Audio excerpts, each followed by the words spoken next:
Today I'm making Salisbury steak and brown gravy, and what you'll need are 4 or 5 minute steaks, 1 package of onion soup mix, a tablespoon of vegetable oil, a little bit of flour to put around to dredge your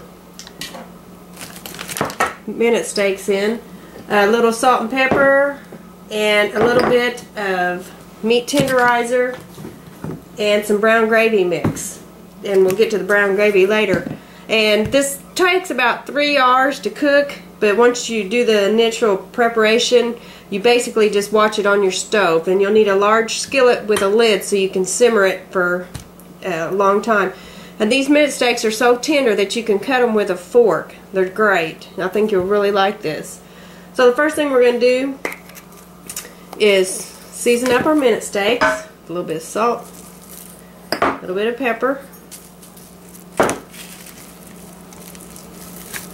and then we'll put them on the stove. And we're just going to brown them when we first put them on there.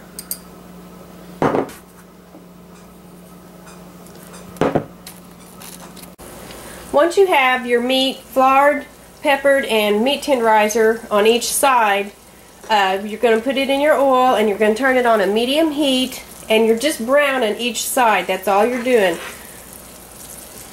And so we'll turn them over. Mine are still just a little bit froze, but they ain't going to hurt anything. They'll thaw out during the cooking process. Okay. Now that we've done that, that's the only time you're going to turn these minute steaks while they cook, is that one time right there.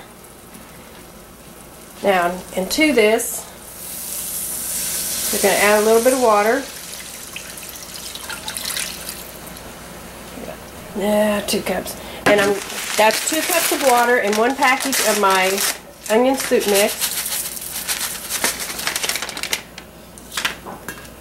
Just give that a little bit of a stir there. And now you're going to turn this down to a low heat, and you're going to put your lid on it.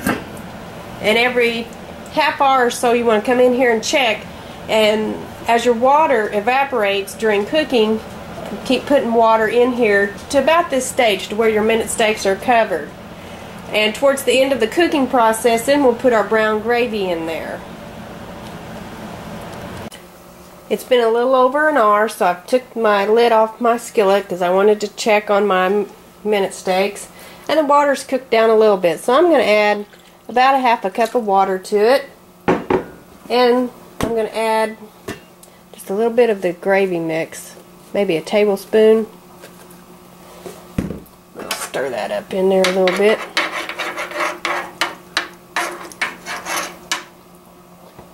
Now I'm going to put the lid back on there, and I'm going to let it simmer a little bit longer.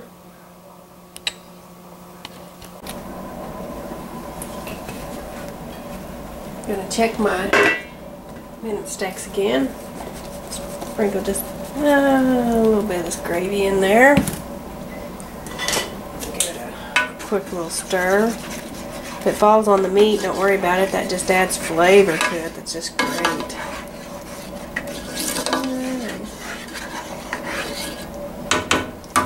Looking good.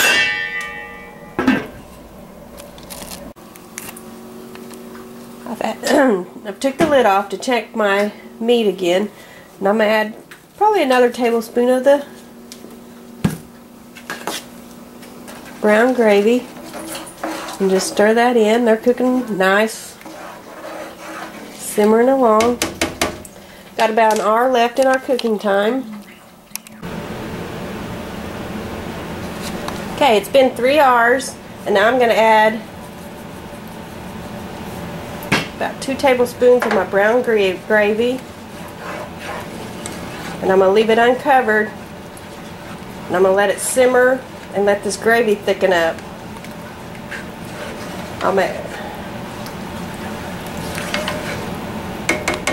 If you want it a little bit thicker than what it'll get a little bit thicker, but if you want it thicker than what it is, you can always add you a little water with some cornstarch in it to thicken it up.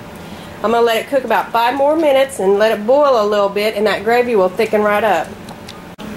And here we have it, our Salisbury steak with brown gravy. You can thicken the gravy a little bit if you want. You can add more to have more of a brown gravy. But as promised, a minute steak that you can cut with a fork. Smells great, tastes even better. The recipe can be found at carolseasycooking.com.